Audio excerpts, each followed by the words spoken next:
Hey beautiful people, just a quick update on this tank. It's still going really well. You can see that drip system is still going awesome. I love how the moss sort of is starting to climb up that spiderwood branch. I think it looks really nice, especially this one here. It's sort of just wrapping around the whole thing and it just looks super cool. We also, just down here, same thing's happening.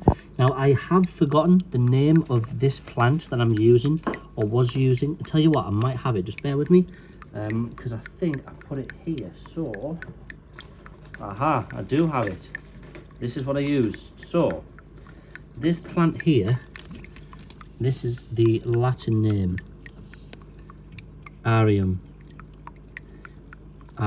So for this here, these little spindly ones, that one in particular there, they initially start off really small and then they do start to pop up a little bit more. You can see like this one's starting to climb up, but the immersed growth on them is really good, and as long as they're in a humid environment, they grow absolutely fantastic. So a lot of you were asking me what plant that is. The string of turtles, that's starting to come down a little bit as well, which is really good to see. Oh, actually that's rooted in there, so I want to get that one out because I want it to drop down a little bit more. Oh no, that was a root. Damn, you fool, Ryan. Oh, that'll go back in, but yeah, really happy with this at the moment. And you can see that the plants are they're actually doing really well, considering there's no I mean, the water's running through the roots, which is obviously a bonus because that's how they're getting a lot of the nutrients, because of the fish and all the waste in the water section. As it runs up the top of that filter and sort of mixes around this area, that's how they get their roots fertilized, or else they wouldn't really grow any bigger than what they are now. They would end up with really short leaves. They'd be really spindly, and you know, considering they're quite packed here, to me that says that the lights are good enough.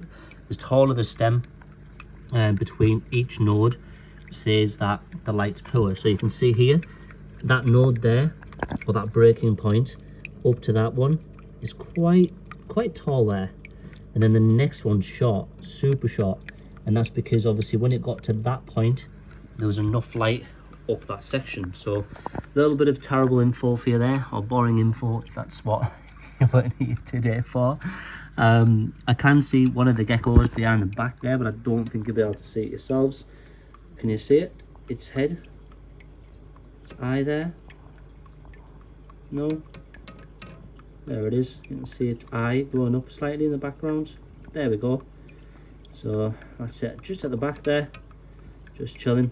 And that's one of the adults. So some of the young yesterday. I do need to replenish the food over there. That's been in for 2 days now, and it should have only been in for a day, so I did lack in the maintenance yesterday. The fish themselves are going awesome though.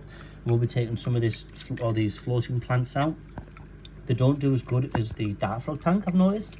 I think that's purely because they get splashed on the top of them, and believe me, they really don't like that. So Anubias 9 is going well. The Sagittarius subulata is going awesome as well. You can see that that's starting to sort of really branch out, produce those runners. So that's good to see, or rhizomes, sorry. They don't produce runners, but the clover does. Differences with the clover, you can see, it produces and pops up another leaf, and they don't go under the soil. That's why it's a runner. If it goes under the soil and then produces another leaf, that's a rhizome.